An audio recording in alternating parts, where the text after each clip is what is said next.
Hello everyone, मैं हूं ममता माली and आप सभी देख रहे हैं सैनी क्लासेस वीडियोस। आज हम पढ़ेंगे क्लास 10th मैथ्स चैप्टर है, आपका 9 चैप्टर है। ठीक है,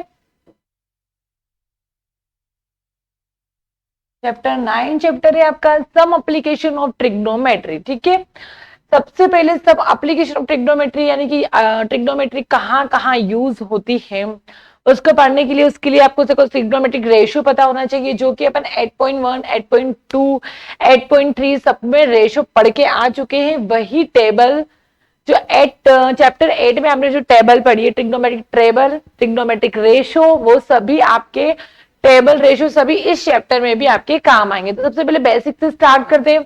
ट्रिग्नोमेट्रिक रेशियो क्या होते हैं, मैंने आपको उस चैप्टर में भी इजी से बताया है। सबसे पहले ये फॉर्मूला आपको पता होना चाहिए, पंडित बद्री प्रसाद हर हर भोले। ठीक है, ये अगर फॉर्मूलाज पता होगा, इसी के बेस पे आपके सारे ट्रिग्नोमेट्रिक रेशियो निकलेंगे। यानी कि सबसे पहला क्या होता है आपका साइन, ये होता है आपका कोस, ये होता है आपका टेन, फिर इसका जस्ट रेसिप्रोकल होता है। ठीक है, साइन का उल्टा कोसेक, कोस का उल्टा सेक एंड टेन का उल्टा कोट होता है। तो सबसे पहले साइन का फॉर्मूला क्या होगा आपका पी अपॉन एच, साइन के बाद कोस का फॉर्मूला होगा आपका बी अपॉन एच, टेन का फॉर्मूला होगा आपका पी अपॉन बी। ठीक है, उसी प्रकार जस्ट इनका उल्टा कर सकते हो, तो cosec,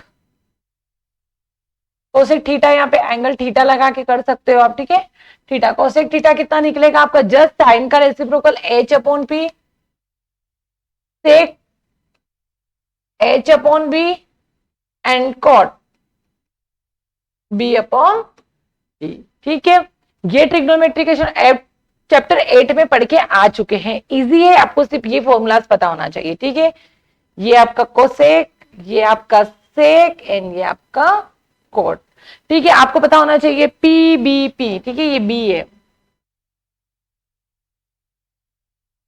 PBP H H B यानी कि पंडित बद्री प्रसाद हर हर भोले। उसी के बेस पे आपके सारे ट्रिग्नोमेट्रिक 6 रेशियो होते हैं, 6 कंप्लीट होते हैं।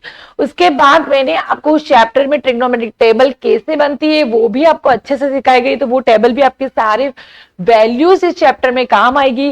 एंड नेक्स्ट आपको कुछ नया पढ़ना है इस चैप्टर में। सबसे पहले कुछ टर्म्स पता होनी चाहिए। ठीक है, सम टर्म्स पढ़ें। सबसे पहली टर्म है आपकी लाइन ऑफ साइट क्या होती है। When we look at some object, then the line made by our vision to the object is called the line of sight.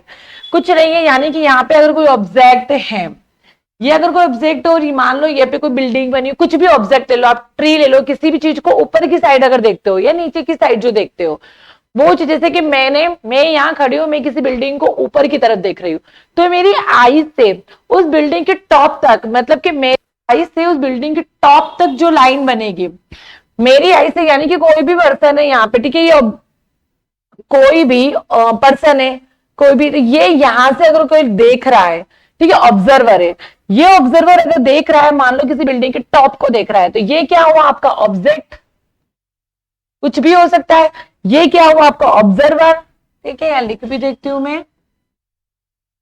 ठीक है, ऑब्जर्वर ये किसी ऑब्जेक्ट को देख रहा है, तो ये मान लो ऊपर की तरफ देख रहा है, तो इस जो लाइन बनती है इसकी आइस से इस ऑब्जेक्ट के टॉप पे जो लाइन बन रही है इसको बोलते हैं लाइन ऑफ साइट।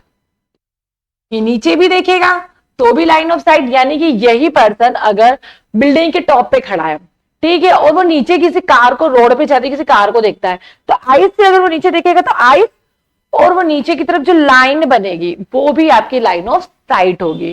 ठीक है, सेकेंड है आपका हॉरिजॉन्टल लाइन। हॉरिजॉन्टल लाइन क्या होगी, ऑब्जर्वर की आइस से ये जो ऑब्जेक्ट है इन दोनों के बीच का जो सामने, जस्ट आंखों के सामने है, मतलब कि मैं हूं, मैं एक ऑब्जर्वर हूं, मेरे सामने अगर कोई ऑब्जेक्ट है, मैं तो मेरी आंखों से जस्ट सामने की जो डिस्टेंस होगी, सीधी आंखों से, क्योंकि जस्ट सामने की जो डिस्टेंस होगी वो आपकी हॉरिजॉन्टल लाइन,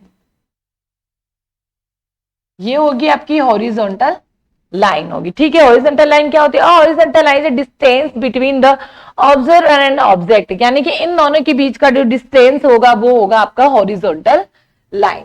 थर्ड टर्म पढ़नी है आपको, एंगल ऑफ एलिवेशन।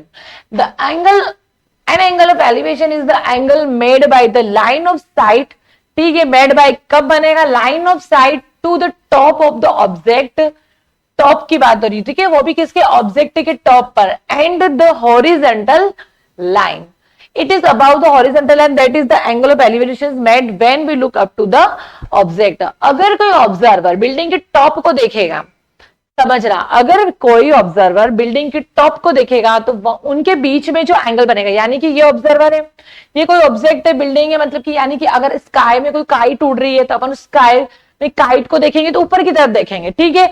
तो ये ऑब्जर्वर, ये आपका ऑब्जेक्ट, कोई भी बिल्डिंग का टॉप है, कोई भी काइट अगर ऊपर की साइड आप देखते हो तो line of site and horizontal line के बीच का जो एंगल बनेगा ऊपर की तरफ, लाइन ऑफ साइड और हॉरिजॉन्टल लाइन के बीच का जो एंगल बनेगा ऊपर की तरफ, ध्यान रखना, वो होगा आपका angle of elevation, angle of elevation, ठीक है। इसका जस्ट अपोजिट क्या होगा, एंगल ऑफ डिप्रेशन क्या होगा, an angle of depression is made when the observer needs to look down to see, ठीक है।